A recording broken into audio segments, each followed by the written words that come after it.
Hi guys, welcome back to my YouTube channel. So இன்னைக்கான lesson நம்ம என்ன பார்க்க போறோம் அப்படின்னா சிம்பிள் ப்ரெசென்ட்ல கோயிங் டு யூஸ் பண்ணி எப்படி வந்து சொல்றது அப்படின்னு தான் பார்க்க போறோம். இன்னைக்கான லெசன் ரொம்பவே எக்ஸைட்டிங்கா அண்ட் இன்ட்ரெஸ்டிங்கா இருக்கு போது ஏன்னா நிறைய பேர் வந்து பார்த்தீங்கன்னா இது மாதிரி பேசுவாங்க. பட் நம்ம இது என்ன டென்ஷன் சொல்றாங்க அப்படின்னு நம்மளால புரிஞ்சிக்க முடியாது. என்னைக்கான டவுட்ஸ் எல்லாத்தையுமே நம்ம பிரேக் பண்றோம். ஸோ இந்த வீடியோ பார்க்கறதுக்கு முன்னாடி நீங்க இன்னும் சில யூடியூப் சேனல் சப்ஸ்கிரைப் பண்ணலாம். சப்ஸ்கிரைப் பண்ணிக்கோங்க, கூட இருக்கிற பெல் ஐகானை கிளிக் பண்ணிக்கோங்க. ஸோ வாங்க இன்னைக்கு வீடியோல என்ஜாய் பண்ணுவோம் learning this simple present tense.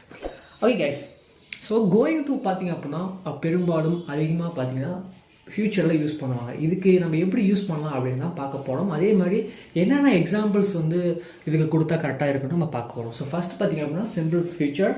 இதுக்கு ஃபார்முலா என்னென்னு பார்த்தீங்கன்னா சப்ஜெக்ட். ஸோ அவங்க எழுதி போட்டுருங்க I, she, he, you, they, we, it. So இது எல்லாமே பார்த்தீங்கன்னா சப்ஜெக்ட். ஸோ இந்த சப்ஜெக்ட் எந்த ஒரு சப்ஜெக்ட் வேணாலும் யூஸ் பண்ணிக்கலாம். சப்ஜெக்ட் ப்ளஸ் பி வெர்ப் தான் யூஸ் பண்ணணும். Plus going plus 2 + present verb. 2 + present verb அப்படின்னா ஆங்கிலத்தில் இன்ஃபினிட்டிவ்னு சொல்லுவாங்க, ப்ளஸ் எக்ஸ்டென்ஷன். ஸோ இந்த ஃபார்முலா போட்டு நம்ம ரொம்ப கன்ஃபியூஸ் பண்ணிக்க வேணாம். எக்ஸாம்பிள் சென்ஸ் பார்க்கும்போது உங்களுக்கு ஈஸியாக புரியும். இப்போ இதுக்கு என்ன ஒரு மீனிங் அப்படின்னு பார்த்தீங்கன்னா ஐ வில் கோ அப்படின்னா நான் போவேன். சரிங்களா, நான் வந்து போக போகிறேன். ஐ வில் கோனா நான் போகிறேன், நான் போக போகிறேன் அப்படிங்கிற meaning.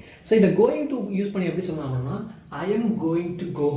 I am going to go, நான் போக போகிறேன். ஸோ இதுவும் ஒரே மீனிங் தான். ஐ வில் கோ அப்படின்னாலும் ஒரே meaning, I am going to go அப்படின்னாலும் ஒரே மீனிங். சரிங்களா, ஸோ இது பார்த்தீங்கன்னா ப்ரெசன்ட் கண்டிஸ்டன்ஸில் இருக்குது. ப்ரோ எப்படி ப்ரோ சிம்பிள் ஃபியூச்சர்னு சொல்கிறீங்க அப்படின்னா ஸோ இதான் பார்த்தீங்கன்னா இங்கிலீஷோடைய அழகே இதுதான். சரிங்களா, I will go, I am going to go. So ரெண்டுக்கும் ஒரே மீனிங். அடுத்து பாருங்க, இட் வில் ரெயின், மழை பெய்யும். It is going to rain, இது மழை பெய்ய போகுது. அதாவது இட் வில் ரெயின், மழை பெய்யும், இல்லை மழை பெய்ய போகுது.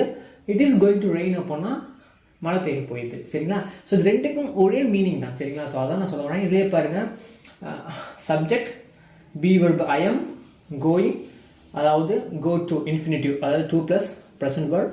இப்போ I am going to go temple tomorrow அப்படின்னா நான் வந்து டெம்பிளுக்கு போக போகிறேன். இப்போ ஃபார் எக்ஸாம்பிள் எக்ஸ்டென்ஷன் என்னன்னு I will go to temple tomorrow. So I am going to go temple. I am going to go temple tomorrow. Okay, I am going to go temple tomorrow. So இந்த மாதிரி நம்ம use பண்ணியோம். நம்ம I am going to go to temple. ஓகேங்களா, இந்த இடத்துல 2 வரும். Just wait a minute. I am going to go to temple. I am going to go to temple tomorrow. So இந்த மாதிரி சொல்லலாம். பட் பார்த்தீங்கன்னா நம்ம சிமிலராக சின்ன எக்ஸாம்பிள் சென்ஸ் யூஸ் பண்ணும்போது இதை நம்ம அதிகமாக யூஸ் பண்ணுவோம். எக்ஸ்டென்ஸ்க்காக நம்ம எழுதி போட்டேன், இது உங்களுக்கு ஈஸியாக புரிஞ்சுன்னு நினைக்கிறேன். ஸோ அடுத்த சென்ஸ் தே வில் எக்ஸசைஸ், அவங்க வந்து எக்ஸசைஸ் பண்ணுவாங்க.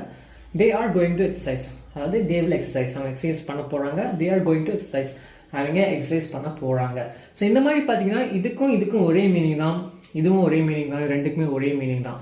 ஸோ இன்னும் சில எக்ஸாம்பிள் சென்ஸ் நிறைய நம்ம பார்க்கும்போது உங்களுக்கு ஈஸியாக புரியும். ஸோ வாங்க பார்க்கலாம். ஸோ இது பார்த்தீங்கன்னா ரொம்ப எக்ஸைட்டடாக இருக்கும். ஏன்னா இங்கிலீஷ் லாங்குவேஜ் அந்தளவுக்கு ஃபன்னான ஒரு language. So we will learn this language in fun way. Okay guys, so இன்னும் சில எக்ஸாம்பிள்ஸ். ஸோ இந்த எக்ஸாம்பிள்ஸ் உங்களுக்கு ரொம்பவே கிளியராக புரியும். ஐ am going to finish the report to night. So I am going to finish the report to night அப்படின்னா அந்த report நான் இன்னைக்கு நைட்டு நான் முடிக்க போகிறேன். ஸோ இதை என்ன மாதிரி சொன்னால் I will finish the report டு நைட்னு சொல்லலாம். I am going to finish the report tonight சொல்லலாம். ஸோ ரெண்டுமே பார்த்தீங்க அப்படின்னா சிமிலர் மீனிங் தான். அடுத்து பார்த்தீங்கன்னா she is going to do some research about it. அவள் அதை பற்றி சில ரிசர்ச் செய்ய போறா. she is going to do some research about it. So இதை நம்ம வேற மாதிரி எப்படி சொல்லலாம், she will do some research about it. So இதுவும் சிமிலர் மீனிங் தான். they are going to watch a movie tonight. So அவங்க வந்து இன்னைக்கு நைட்டு மூவி பார்க்க போறாங்க. they will go to watch a movie tonight similar meaning தான், இதுவும் similar meaning தான். ஓகேங்களா, he is going to bake a cake for her birthday. So அவர் வந்து அவருடைய பர்த்டேக்காக கேக் பண்ண போறாரு. he will bake a cake for her birthday. இதுவும் ஒரே மீனிங் தான். we are going to wait in the bus stop. we are going to wait in the bus stop. நாங்கள் வந்து பஸ் ஸ்டாப்பில் வெயிட் பண்ண போகிறோம். we will wait in the bus stop. ரெண்டுமே பார்த்தீங்கன்னா சிமிலர் மீனிங் தான். ஸோ கோயிங் டு வந்து பார்த்தீங்க அப்படின்னா அதிகமாக பேச்சு வழக்கில் பயன்படுத்தக்கூடிய ஒரு வெர்பு, அதாவது ஐஎன்ஜி வெர்பு. ஸோ இதை யூஸ் பண்ணி பார்த்தீங்கன்னா நிறைய சென்ஸ் வந்து மேக் பண்ணுங்கள். உங்களுடைய கான்வர்சேஷனில் வந்து ரொம்பவே ஹெல்ப்ஃபுல்லாக இருக்கும். So thank you so much for வாட்சிங் this video till end. I will see you in the next video. Till then, this is Bye bye.